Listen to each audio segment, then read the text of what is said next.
please check out our website. We continue to add to our event and training calendar, and we have a lot of new exciting training opportunities that are coming your way. So with that, I will now turn it over to Scott. Thanks, Kim. Morning, everyone.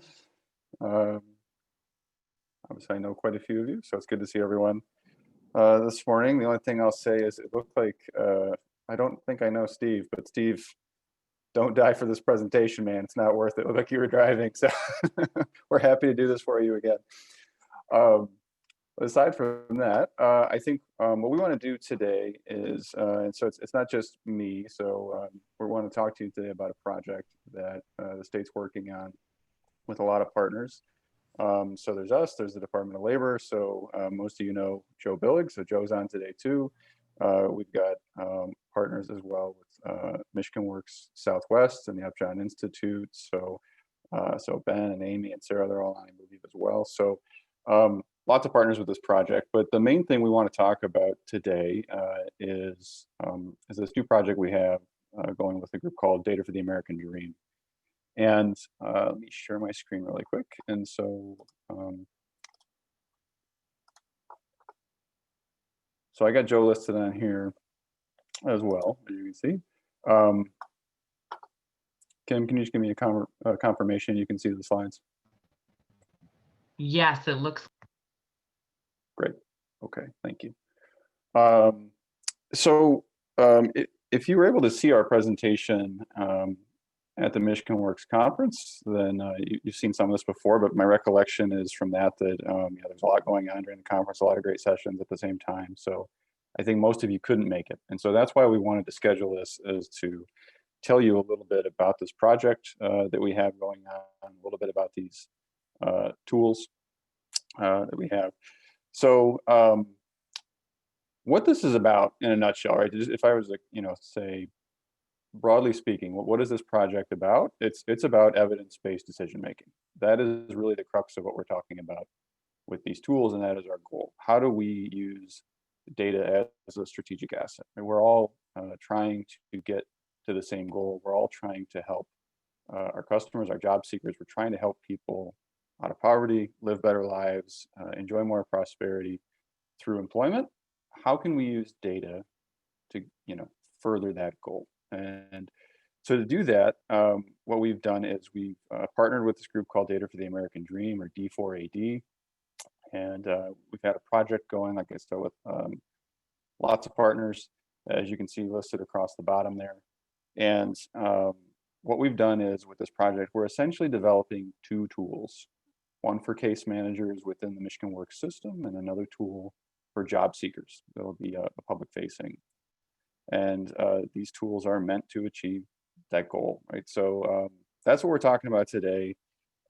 Big pictures. We want to introduce these tools to you. We want to get some feedback, because at the when we had the conference, right, the feedback options were a bit limited, right, because we could only type in the chat box. We couldn't get a conversation going. So we just want to introduce the tools to everybody today, see what kind of feedback you have, and then talk about next steps and opportunities to continue to provide feedback. Now my slides won't advance. There we go. So big picture motivation as to why we're doing this. I don't know. I know I don't need to explain the importance of employment to this group. This is what you do day in and day out, is trying to get people jobs. And when we started this project with Data for the American Dream, it was over a year ago. We signed our grant agreement. So this has been going on for over a year. Before this, whole pandemic started, before we had a massive recession that put a lot of people out of work. But obviously, since we started this project, things have gotten much worse, and the need for tools like I'm about to share has only gotten greater, because we're seeing that this economic situation right now, it's not affecting everyone equally. We know that. We know that certain groups are disproportionately affected in what we're calling this K-shaped recovery. Some groups are doing well coming out of this recession. Others are doing much worse. So groups like those in low-wage industries, low-paying wage industries, women, people of color, these are all groups that we know are disproportionately affected by the pandemic and by the economic situation we're in right now. And so what we want to figure out, of course, is how do we help these people? How do we get them off that downward trajectory and get them trending back up towards sustainable employment? And how do we use data to do that? How can we use all the data that we have at our disposal to achieve that goal? So today's presentation, I'll give you a quick overview of Data for the American Dream, the project, and what its purpose is, and what we've done so far and how we got here. But the bulk of what I want to do today is show you what the tool looks like so far. So I'll demo the tools, and just to be clear, they are wireframes at this point. Development of the tools is just getting started. So we're still early in the process, and thus we wanted to share it with all of you, what's going to be available for all Michigan Works offices, but also get your feedback and talk about future mechanisms for how we can make it even better. So a little bit of background. So who are the partners that we have here today? We've got, of course, DTMB, my department, as well as the Department of Labor, are involved with this project. Upjohn Institute for Employment Research and Michigan Works Southwest are also involved in developing these tools and piloting them. And then we also had a grant from the U.S. Department of Labor, Employment Training Administration that also supported this work back when we got started through a National Educated Worker Grant. So these are all the key partners that are involved with this project. What's the big goal? So how this all started was about 1.5 years ago. One philanthropy in particular, Schmidt Futures. So you may have heard of Eric Schmidt of Google. So like many IT folks, he's got his own philanthropy. And so they put out an RFP through this group called Data for the American Dream. And what they wanted to do is they were basically putting out a call for applications on, okay, how do we use data to basically improve the lives of some very specific groups? There is a target population for D4AD, and it's these low income, lower skilled, underemployed, and unemployed individuals. So that's the group they want to help. And so we read that in the RFP and we're like, well, that's exactly essentially the target population of Michigan Works. We know we're working with these people all the time, right? That's just what we do. So we thought we had a good chance. We put in a proposal. We were one of 3 states that were selected to receive the funds. So it's Michigan as well as Colorado and New Jersey won these funds. And then we officially kicked off the project a little over 1 year ago. But what does our project entail? Basically, it's, as I said, right, it's all about how do we use data to help make better decisions in getting people into work. So it's creating an intelligent workforce system. And some of you might be aware that folks at the Upjohn Institute, they were looking at stuff like this over 2 decades ago. So well ahead of its time. They had a pilot system in the state of Georgia that they piloted with them. And so what we wanted to do is say, okay, well, we have some ideas about what worked well with that system, but we also had a lot of ideas about how we could build off of it, right? Overall, using all the data, methodology, all the things we've learned over the last 20 years, right? How can we make this intelligent workforce system that helps with these decisions as good as it can possibly be? So what it needs to do basically, right, is assisting these target groups, but also providing data-driven, personalized support is what these tools are meant to do. And the word personalized there, you'll hear me say that multiple times throughout, because that's really key, right? So a lot of the stuff that you've potentially seen, like let's say out of my office, such as the Hot 50 or career outlooks that we provide, right? Inevitably, those have to be a bit of a one-size-fits-all, right? Because of this nature of those products, we're going to provide a list of in-demand jobs for the area, but some of those jobs might be good for some folks and not for others, right? So what we're trying to do with this is create, so the person you're working with on an individual basis, tailor the recommendations, tailor the information for that individual as best we can, so we can provide that personalized support. So as I said, the purpose of this is to create 2 tools. One of these tools is for Michigan Works case managers, and that's the tool that I'm going to show you here shortly, where that's at right now. But the other tool is for the job seekers themselves. But ultimately, what are we trying to do? Improve labor market success for these individuals. How do we do it? So this is the part that's really key, is what makes these tools innovative? What makes them different from stuff that maybe you've seen before, whether that be from the state or from vendors? The data itself is the real true source of the innovation. So what we're using to drive these tools is administrative data, not public-facing data. That's incorporated too, as you'll see. But really what's driving these tools is the administrative data that sits in the OSMIS system for this case manager tool, as well as the administrative data that sits in Pure Michigan Talent Connect for the job seeker tool. So that's where each of these tools are going to be housed. So you'll see that the case manager tool is meant to be housed within the new dashboard, OSMIS dashboard that everybody has available to them. So it's going to be within OSMIS. The job seeker tool is going to be within PMTC.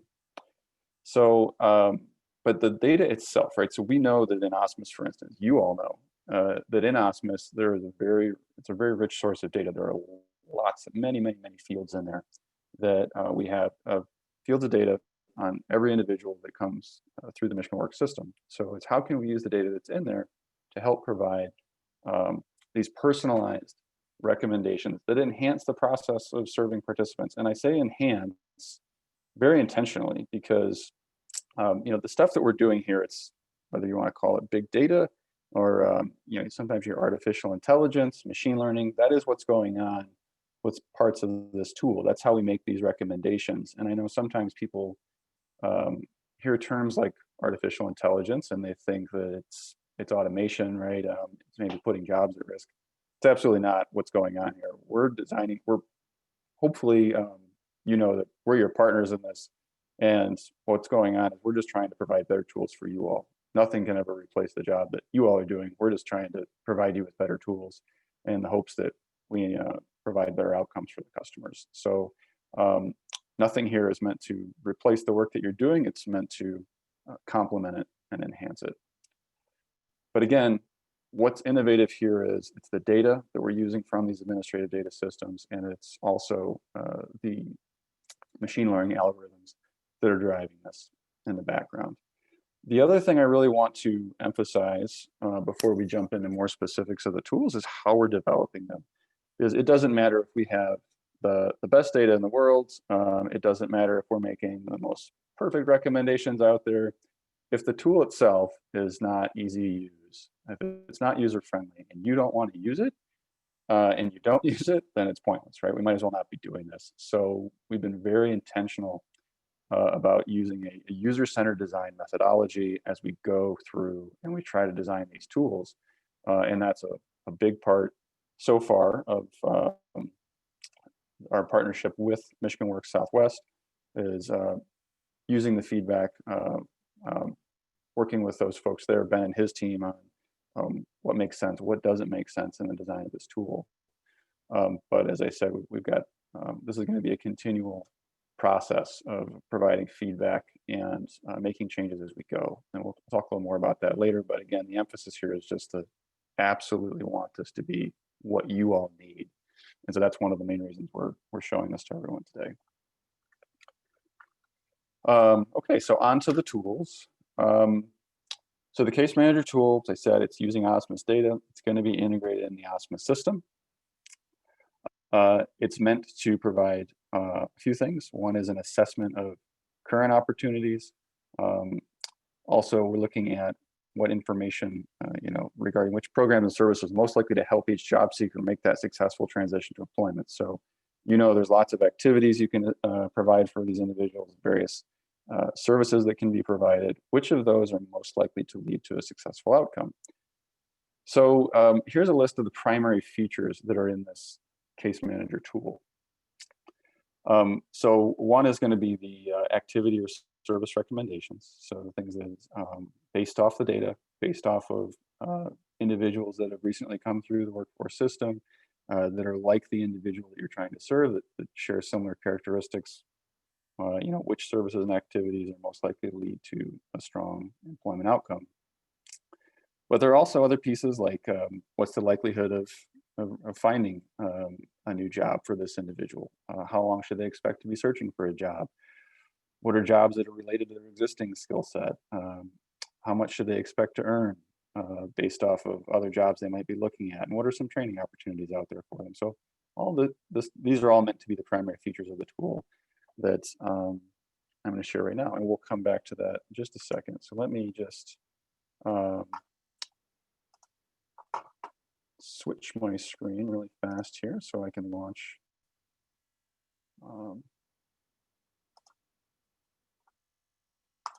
the demo.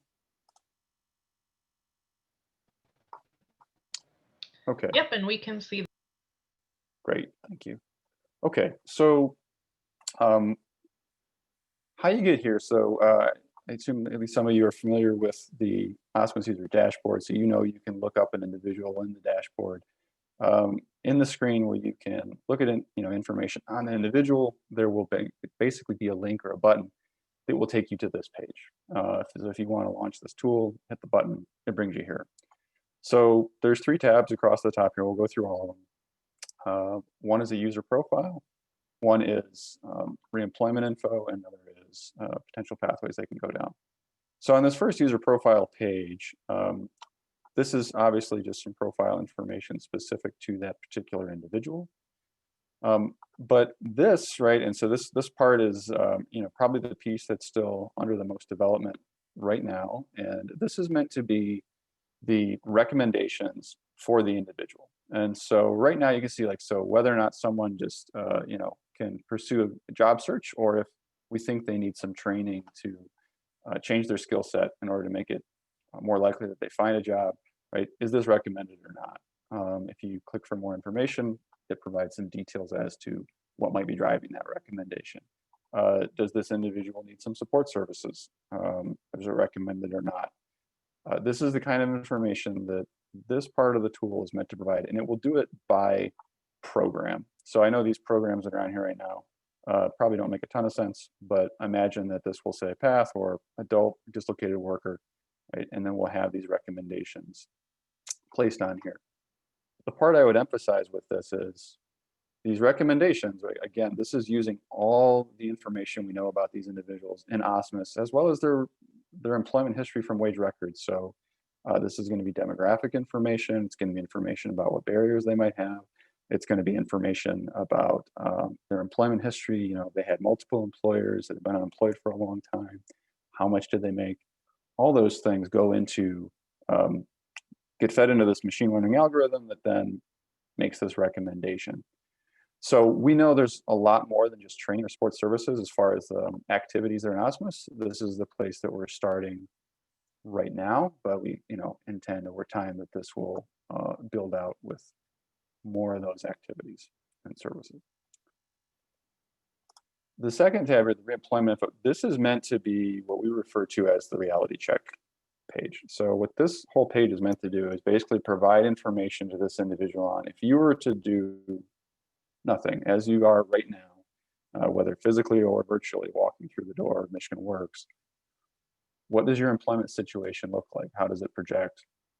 So you can see up top here, there's a probability of reemployment or probability of finding a job within essentially 6 months. There's also this time to reemployment. So that's setting expectations for, okay, if you're going to search for a job, how long should you expect it to take you to find one? Is it, less than 3 months, 4 to 6 months, more than 6 months? Again, these top 2 metrics here are driven by the Osmos data. So these are predictions that we're making based off of all those administrative data fields that we have in the system. From here on down, it's primarily driven by, so we know that in Osmos as well as in PMTC, there are fields in there that identify someone's current or most recent occupation. So what this does is it basically says, okay, if this is your current or most recent occupation, green bars are meant to be what does that job pay in your area, dark blue bars are meant to be what's the typical job pay. So what's the typical starting wage for all jobs? What's the typical median wage for all jobs? Typical experienced wage for all jobs? Essentially letting this person know, right, based off of their current or most recent job, that skill set they have, if they want to continue to pursue that occupation, should they expect to make below or above average for the area? And for the area is also key. So that can be changed, but this will default to data for your prosperity region, not for the state overall. Also provide some information on the job, such as some of this should look familiar if you use Pathfinder. All right, so how does the pay rank? How many job openings should you expect? What's the growth rate look like? And then down here, you'll have direct links to job postings in Pure Michigan Talent Connect related to this occupation. So that's meant to be, as I said, the reality check page. So let's say you go through that and somebody decides, I want to pursue a new career pathway. That's where the third tab comes in. So this is another piece. So you can see, we'll get to this in 1 second. So this is the main function here, of course, is you can search for new careers, or you can search by a field of study if you want to pursue from the education angle instead, like a major, and see what jobs are available there. But down here, this can be a lot of things, and this is still flexible. But right now, it's set up to say, okay, based off of that current or most recent job, what are some related occupations that you could pursue? What are those occupations look like by various levels of education and training? And then these would be clickable, and then you can find out more about those occupations. But let's just say we want to search for an occupation. Let's say we've selected electrical engineer here. So a lot of similar information you just saw about the wages, job openings, growth, all these things, again, for the region. So you can find out more about that particular job they might be interested in, but there's some comparison functions down here that are key. So compared to other jobs, right, that's going to allow you to do another search, select another job, and we'll do that in a second. Compared to my past jobs is exactly that, right? So if you want to make this in a head-to-head comparison to what's your most recent job you had, you can see how these metrics change. So if we go to compare to other jobs, let's say if we want to compare these two types of engineering, there'll be some descriptions of these jobs, but the main point here is you scroll down and you have this head-to-head comparison where you can look and see, okay, how do these two jobs compare on job growth? How do they compare on openings? How do they compare on wages? To help them make that decision about what job they might be interested in. And then you could also compare to your past jobs as well. As I said, I'm gonna cheat because so this is the current or most recent job. Here's the job you selected to compare it to. Again, you can do that head-to-head comparison and see that, hey, the one you're prepared to go apply for right now pays a lot less than the one you're looking at, for instance. The other main piece I want to demonstrate is these educational opportunities at the bottom. So I know this particular example is a 4-year degree, so less relevant, but all these tiles down here are set up and designed to be programs that are in the eligible training provider list. So these are coming directly from MyTC. So you can view all the educational opportunities, but the key is if you're looking at whatever job you're looking at, right? In this case, electrical engineer or manufacturing shift manager, right? You can then click on these opportunities. Now, that looks to be a bad link, so I apologize for that. But what it's meant to do is, something like this right here. So you select that program. Again, this is data that's coming from MyTC, so you know it's a Michigan Training Connect program. It's on the ETPL, provides you those employment outcomes you might be interested in looking at, such as people that complete this program, what percentage complete, what percentage get a job, how much are they getting paid after they leave, things like that. And then this button will take you directly to the Training Connect website. So that's pretty much all the features of the tool in a nutshell. Let me just pop out really quick here and go back to the slides. I just have a couple more to wrap up, and then we'll open this whole thing up for conversation.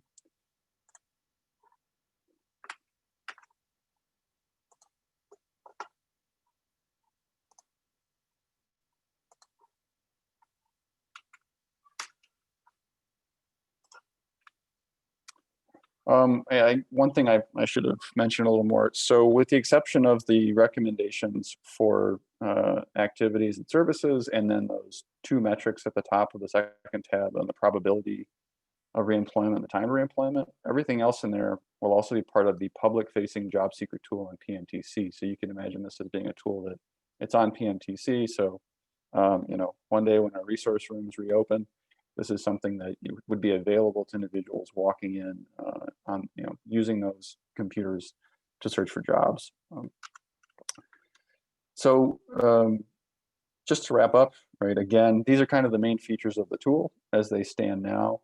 And so I think one thing that we're curious to know about is if you think anything is missing from these features. If there's a glaring omission that you would like to see, we certainly want to know about that. And then finally, I would say that the next steps are, as far as this tool development. So like I said, we're really ramping up the development process right now with our agency services partners in IT. And then, but once we get this set up, and it is a functioning tool, right? Because what you just saw were wireframes essentially. That were just meant to show you what the tool will look like. We're going to need to pilot this. We're going to need to test this and find out what's working, what's not working, and make the necessary revisions. That initial pilot phase will be with Michigan Works Southwest in 2021, the beginning of first half of 2021.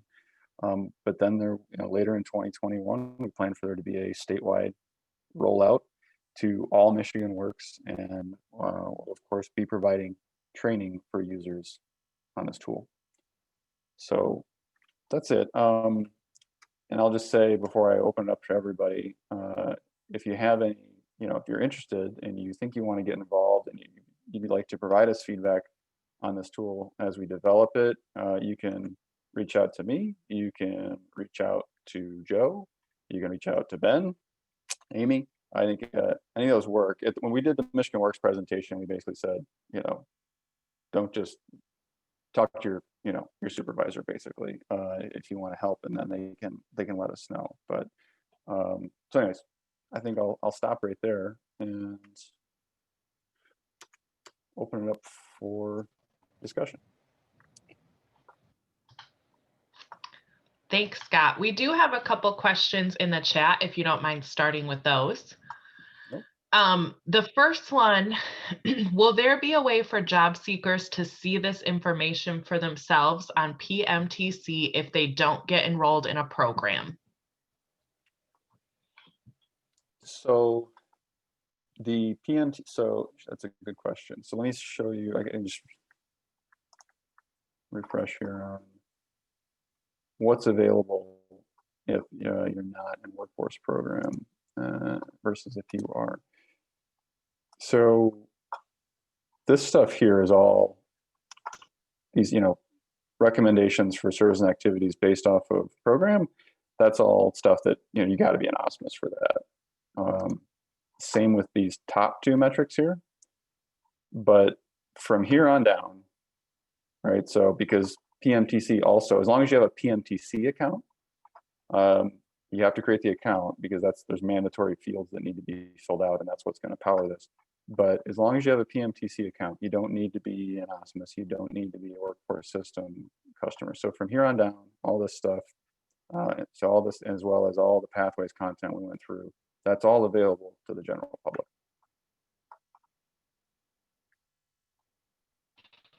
Great, thank you. Will this information be available at the regional level or just at? So that was definitely a key piece of feedback that we got from the Michigan Works Southwest team was, if there's regional data available, that's what we want to use. So when you see something like this, yeah, this is going to, it says that's the wrong label. So please don't get tripped up on the statewide. This will default to all regional data. So data by prosperity region. Same with the, PM, or it's not PMTC, MyTC, the Training Connect links, right? So ETPL programs, those will also be localized. So yeah, this is all meant to be localized as much as we can get it, which most of you know, right? We can never get it as local as you want, but we try. And prosperity region is the best we can do right now.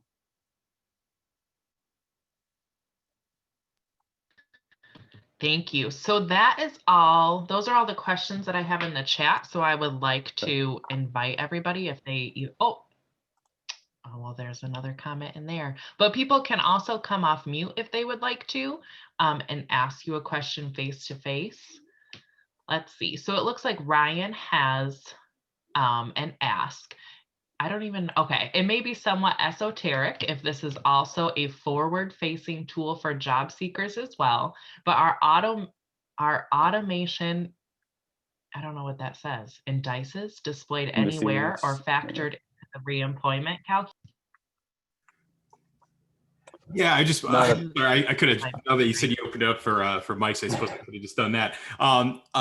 Yeah, with the BLS putting out their automation indices, which are kind of a projection of how likely or how easily it would be to automate a given occupation in the near to intermediate term, or rather intermediate to long term. I was just wondering if that was factored in anywhere, or if that was factored into the reemployment calculus or anything like that, since it's important also to look towards the future to ensure they're not going to be displaced again in coming years with automation growth, especially post-COVID. Yeah, so I would say not at this time, Ryan. I think, we are paying attention to that. We're of course sensitive to it. The reason, I think, so for me, with those, right, I think we're, especially within the COVID environment, we're not sure what's going to happen short-term versus long-term. And so we don't want to put that into the methodology just yet until we have more certainty around those kinds of estimates. But I think we're certainly aware of it and appreciate you bringing it up. So, but at this point, it's based off of past data, right? But recent past data. So these estimates get updated on a quarterly basis. Gotcha. Thank you. Hi, this is Janelle Doherty from Capital Area Michigan Works. I actually have 3 questions. The first is from, I guess, the case management function. Are the recommendations that are going to be on that dashboard right there, are the services, are they going to be tailored to a local level, or are the program recommendations just going to be programs that are administered statewide? Could you give me an example of a distinction between I guess it's, so are these local programs, these are things that are in OSMIS as well, So I just wanted to know, I guess, how in-depth the recommendations of services. Would all Wagner-Pizer services, would that include just all workshops? Would that include anything that's not going to be like a PATH or a WIOA program? I just wanted to know how specific they're going to do with recommendations. Oh, sorry, okay, I'm sorry. Yeah, so programs right now, what we're focused on is WIOA adult, dislocated worker, Wagner-Pizer, and PATH. So those are the 4 programs that we're looking at for these recommendations. Does that answer the question? Yes, thank you. Okay. And another question I had, with some of the fields that are going to come up for the case management or even the job seeker tool, are there going to be any updates to the CI page that sometimes triggers the registration in OSMIS? I'm going to pass that one off to my partners because I don't quite understand it. So if anybody else can weigh in on that one. Yeah, Scott, maybe I'll take that. Right now, we're looking at different ways to utilize that confidential information page. As you know, the customers only fill out that information when they go into a Michigan Works office physically to register or to put their information into PMTC. We're looking at different options, different methods to do that, but at this time, it's still under exploration. We haven't decided to make any specific changes right now or add any additional fields to that confidential information page. If we do make some changes, we try to gather as much information as we could say for instance, from people who are using PMTC at home or something of that nature. But again, that's all under discussion right now. We have not made any specific changes or have specific plans to make those changes right now. Thank you.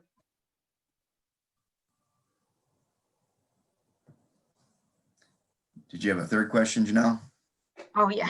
Okay. The other question, as far as like career recommendations using what they're currently doing, does that pull from when the customer is creating their profile and they're putting in those universal job codes that are very similar to what the employer uses? Or are these going to be skills listed that they can type in themselves or that they can upload from a resume? It's going to be based off of that occupation they identify at registration. Okay, thank you. Yep.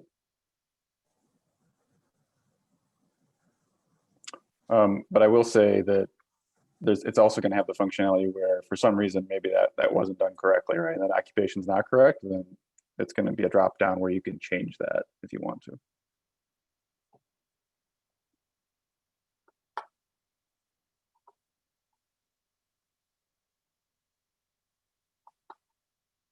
Okay. I guess I was waiting for Are there any other questions for Scott or Joe or the team? Ryan Theifel with Connexus Group again. Just one more question. Is there any distinction that is going to be drawn between like seasonal jobs and year-round jobs or anything like that in the system as well? Just so there's an expectation on the part of the job seekers and case managers that they are being placed long-term and not just seasonally. Not at this point, no. Ryan. Okay. Thank you. Yep.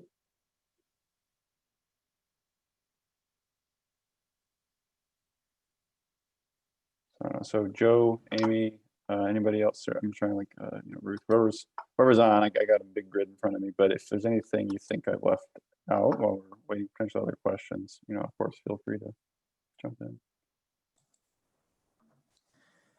No other questions. I guess I just wanted to amplify one thing that Scott did say.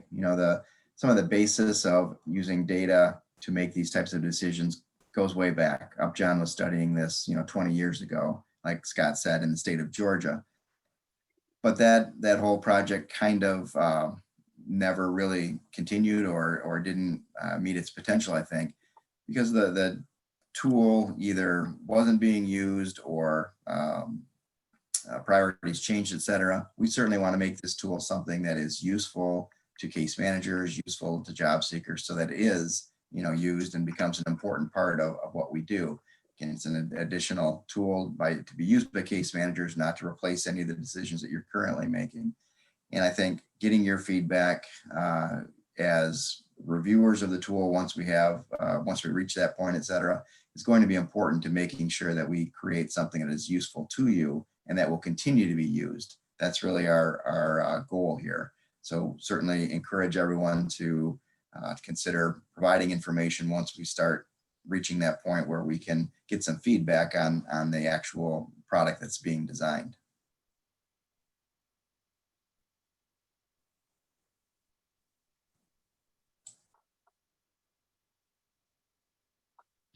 All right, I'm going to put on a last call for questions, comments, anything about our session today.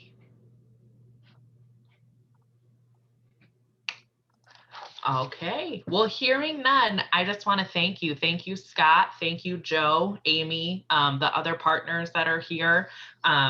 This is exciting. This is an exciting new tool. I think it really is going to enable our members to better serve job seekers and their customers, and that is something that we're always looking forward to. So everybody else, please look out for more information about this tool coming out. We will be able to pass on the information about the pilot programs and about the rollout as it becomes available. So great, we gave you about 15 minutes back, the gift of time. If you need anything else, please don't hesitate to reach out to me, and please don't hesitate to contact Scott or Joe if you do have suggestions. We want to make sure that this is user-friendly for our centers, and that is the best way to do it. Have a great day, everybody. Thanks, everyone. Thank